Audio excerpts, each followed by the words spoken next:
predstavniki medijev, vsi skupaj prav lepo pozdravljeni tukaj na prostorih ljubljanske nadškofije. Zbrali smo se na tiskovni konferenci Slovenske škofovske konference in v naši sredi prav lepo pozdravljam predsednika naše škofovske konference, monsinjorja Andreja Glavana, novomeškega škofa.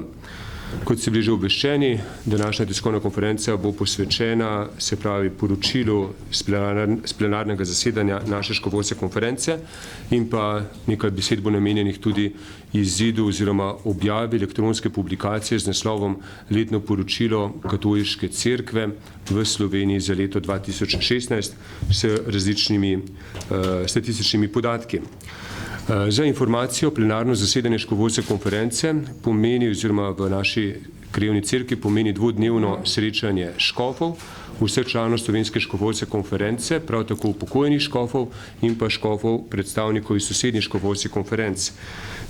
Tako je Hrvaško zastopal škof monsinjor Josip Mrzljak, Italijo škof Evgenijo Ravinjani in pa škofovsko konferenco Bosne in Hercegovine pa je zastopal škof monsinjor Pero Sudar. Kot rečeno, pa bo sedaj predsednik škofovske konference monsinjor Andrej Glavan predstavil nekatere poudarke iz plenarnega zasedanja, pa tudi nakratko predstavil omenjeno letno poročilo Cerkve na Slovenskem za leto 2016. Lep pozdrav tudi z moje strani vsem, ki ste se udeležili in hvala lepa za udeležbo. Plenarno zasedanje škofovske konference je imelo sicer 13 točk na dnevnem redu, ampak glavni dve vsebini sta bili nekako, je bila razprava o uresničevanju in implementaciji posynodalne apostolske spodbude papeža Frančiška Radost ljubezni, Amoris Laetitia v cerkvi na Slovenskem. Potem drugo je bilo in v povezavi s tem je o pripravi mladih na prejem svetega zakramenta, kako poenotiti vsebine, kako poglobiti, kako nadgraditi, ker se vedno več vprašanj, zlasti glede ničnosti zakonov postavlja v kontekst nepopolne ali pa pomanjkljive priprave na zakon. Potem vse je povezano, kot sem rekel, tudi s tem tako imenovanim hitrim postopkom zagotavljanja ničnosti, ki ga prinaša motu proprio Mitis Iudex Dominus Iesus. In izmenjali smo se izkušnje, bodisi iz sosednjih škofovskih konferenc, bodisi po naših škofijah. Škofje smo razpravljali o pripravi smernic, da bi pomagali duhovnikom in vernikom pravilno interpretirati, pa tudi uresničevati potem v slovenskem prostoru to Amoris Laetitia, zlasti 8. poglavje, ki se zdi, da daje veliko odgovornost ali pa težo posameznim duhovnikom tudi, in da bi bili nekako, da bi jim pomagali, smo sklenili, da bomo pripravili nekako na podlagi informacij, ki jih bomo skušali na podlagi vprašalnika dobiti z terena, da bi na podlagi tega vprašalnika potem sestavili tudi bolj konkretna navodila. Ja, gostje iz sosednjih škofovskih konferenc Hrvaške, Italije in so predstavili potem dogajanje, kot sem rekel, v svojih krajevnih cerkvah, bodisi družbene razmere, kot veste, da imajo na Hrvaškem svoje probleme, zlasti z kanonizacijo kardinala Stepinca, kar je v središču njihovih pogovorov in dejanj, poleg seveda apostolske spodbude, prav tako pa tudi iz Bosne in Hercegovine. Povsod je dobila ta apostolska spodbuda, naletela na, kako bi rekel, prijazen sprejem, zlasti v Italiji, vendar moramo reči, da so naši sosedje ugotavljali, da so se seznanili, niso pa se še lotili konkretnih vprašanj na Hrvaškem in v Bosni in Hercegovini. Seznanili smo se škofje tudi z letnim poročilom Katoliške cerkve v Sloveniji, ki je bilo že v uvodu omenjeno, potem za leto 2016, ki vsebuje potem statistične podatke. In kar se tiče pastoralnega, dobrodelnega in družbenega dogajanja v Katoliški cerkvi za celo desetletje, zato da je viden tudi so ta gibanja, spremembe, porasti, pa seveda tudi ponekod zmanjšanja. Kot vam je znano, gre za drugo letno poročilo naše cerkve, tako kot smo lansko leto, je tudi letošnje poročilo išlo samo v elektronski obliki, ki ga imate na voljo na spletni strani. V letnem poročilu naše cerkve boste dobili naslednje podatke, osnovne podatke o cerkvi na svetovni in slovenski ravni, podatke o prejemanju zakramentov, krsti, obhajila, birme. Tam je evidentno, da recimo število krstov nekako kar pada, delno zlasti na podeželju na račun padanja rojstev, ker ko se srečujemo na vizitacijah, marsikje ugotavljajo, ja, imeli smo 2 razreda v šoli, zdaj imamo samo enega. To se pravi, je evidenten ta porast, zmanjšanje rojstev. V mestih so pa drugi problemi, je pa tudi ta sekularizacija šla nekako naprej. Potem, ker smo ravno če zaključim s tem družinskim delom, cerkev je vedno čutila posebno skrb za družine, po zgledu Jezusa Kristusa že, ki si je zelo posvečal družinskim problemom, in potem cerkvi vse od začetka koncila, potem 2 sinod, navodila papežev, recimo že mi slovenski škofje smo dobili na obeh obiskih pastoralnih ad limina pri papežu navodila, stalno so poudarjali že sveti Janez Pavel II, tako imenovani papež družine, storite vse, trudite se, da boste prišli do celostne družinske pastorale. Skratka, cerkvi je veliko do tega. No, ker smo pa ravno v tednu Caritas pred prvo adventno nedeljo oziroma nedeljo Caritas, naj morda dam še nekaj podatkov, da Caritas lahko rečemo zelo dobro dela, nam je v cerkvi na Slovenskem v ponos. 11,000 tako skoraj prostovoljcev je tista vojska, ki pravzaprav daje v duhovno banko največ kapitala. Res teh prostovoljcev je veliko. Skupaj so opravili 609,000 pa še nekaj ur prostovoljnega dela, tako da res veliko naredi. V letu 2015 so zbranimi sredstvi za materialno pomoč skupaj pomagali 102,000 pa še nekaj ljudem v stiski po vseh slovenskih krajih. Tako da je Caritas v sklopu materialne pomoči v letu 2015 razdelila skoraj 2670 ton hrane, potem pomagala 12,600 osebam pri plačilu položnic, pomagala skoraj 13,000 otrokom s šolskimi potrebščinami in z boni za delovne zvezke, omogočila potem tudi letovanje družinam, otrokom in starejšim v Portorožu, kjer imamo posebno hišo počitniško, nudila potem tudi pomoč odvisnikom in pa seveda osebam, ki so se zatekli v materinske domove. Poleg splošno dobrodelnih programov organizacije v organizaciji Caritas so potem še ljudske kuhinje, potem organizacije, ki izvajajo socialno in varstvene programe na področju pomoči odvisnikom, brezdomcev, ambulanta osebe brez zavarovanja in podobno. Res ob tej priložnosti se zahvaljujem vsem, ki v naši cerkvi ohranjajo in poglabljajo vero, zlasti, ki veliko žrtvujejo s prostovoljnim delom. Skratka, da dajejo verodostojno sliko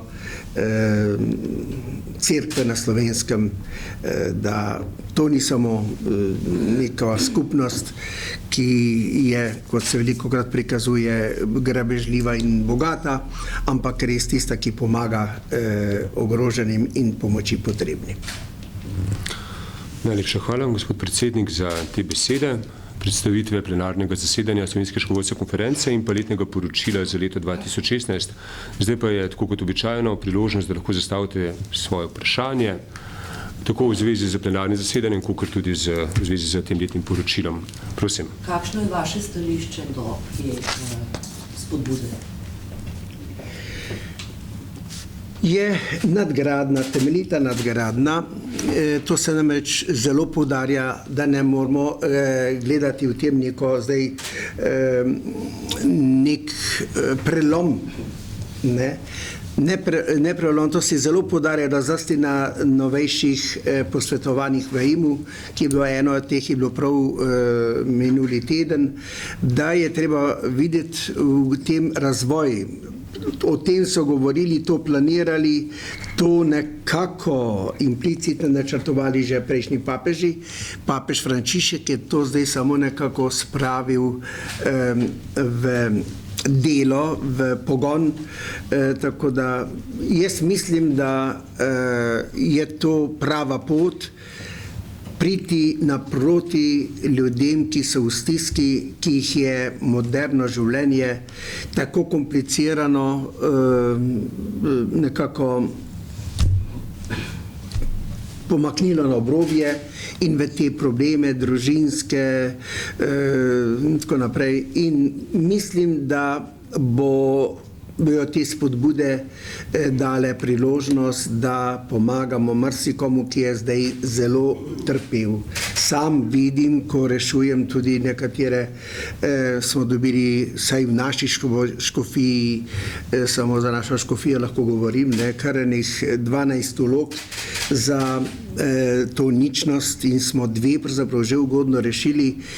Nekaj seveda še študiramo, nekaj bo treba dopolniti, nekaj bomo pa tudi dali naprej, ker je potrebna resnejša obravnava in resnejši pristop, da bi lahko razglasili oziroma prišli do ničnosti zakonov. Jaz mislim, da je to zelo dragocena spodbuda. Ne smemo pa gledati samo v luči teh kriznih okoliščin ali pa parov, družin, ampak je to čudovit napotek tudi za vzgojo staršem o lepoti in veličini zakona in družine. Skratka, to o kriznih in teh situacijah je samo eno poglavje in to 8, medtem ko imamo pa 9 poglavij. Hvala. Prosim. V umeški skupini ste dobili 12. Ja. Za hitri postopek, ne? Za hitri postopek. To poznate, ne? Prosim. Lilijana Vider, STA. Govorili ste o celostni družinski pastorali kot temeljnem poslanstvu cerkve. Zdaj me pa zanima, do sedaj, kateri so bili konkretni koraki in kakšni bojo v prihodnje? Kdo jih bo usmeril? Bojo to laiki sami, po lastni iniciativi ali pač določena gibanja? Ali bo to prepuščeno pač na vdihu in daru duhovnikov, morda mlajšim generacijam, ki so bili za to dovzeti? Skratka, konkretno. Vsem. To je naloga vseh. Torej najprej seveda vodstva cerkve, potem laikov, laikov, zlasti zakonskih parov in družin. Že na plenarnem zboru smo zapisali Cerkve na Slovenskem, da si ne moremo misliti družinske pastorale brez sodelovanja laikov, kot recimo pri mladini brez mladine in zakonskih parov. V glavnem, to je naloga vseh, da se angažiramo.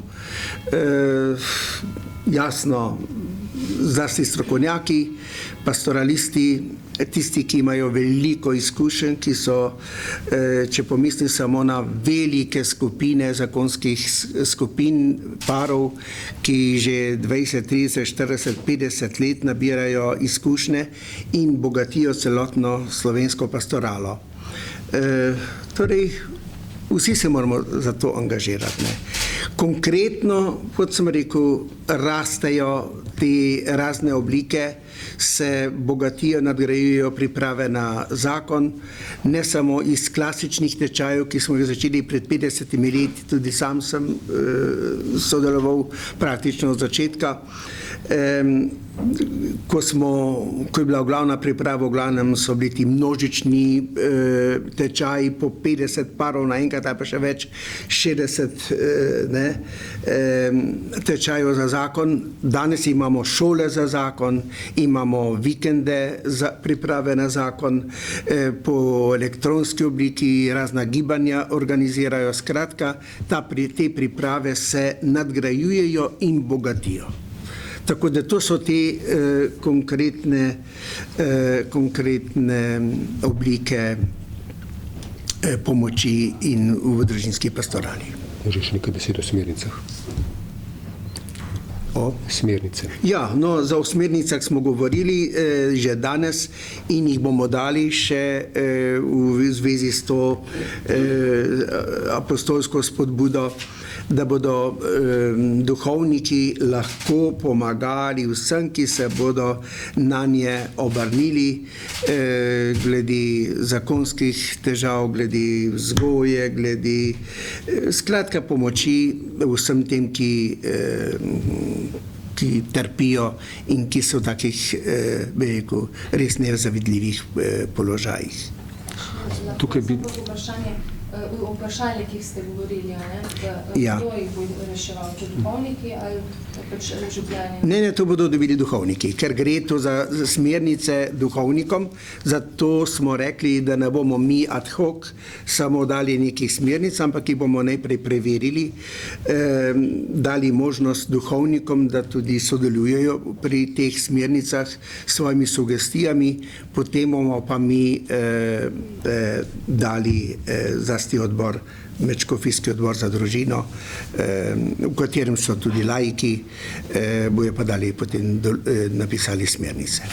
Tukaj bi dal samo eno kratko pojasnilo, ne gre namreč za to, da v okviru Amoris Laetitia se tudi odpira to vprašanje pastorale, kot se temu reče, duhovne oskrbe ponovno poročenih. In tukaj je seveda ogromno nekaj različnih vprašanj in stališč in prav z ozirom na to bomo na ravni škofovske konference pripravili posebne smernice, posebne spodbude duhovnikom in pa drugim pastoralnim delavcem, zato da bodo na primeren način pristopili k številnim ljudem, ki danes iz takih ali drugačnih razlogov niso mogli uresničiti svojih družinskih idealov, ki so se razporočili oziroma ki so se ponovno poročili. In zdaj osnutek smernic smo že pripravili, s tem, da bodo te smernice bodo v obliki vprašalnika poslane duhovnikom oziroma vsem pastoralnim delavcem, ki delajo na področju družine, da jih še dopolnijo in kasneje upamo, da bomo lahko na ravni škofovske konference izdali tudi konkretne potrjene smernice. Druge smernice, ki jih tudi pripravljamo, so pa povezane z pripravo na zakon. Tudi tukaj razumemo apostolsko spodbudo Amoris Laetitia kot eno lepo vabilo, da okrepimo mlade na področju priprave na zakonsko in družinsko življenje. Veste, da v naši državi so razmerno zelo malo družbenih organizacij oziroma država zelo malo naredi za to, da bi mlade ustrezno pripravile na to zahtevno družinsko in zakonsko poslanstvo.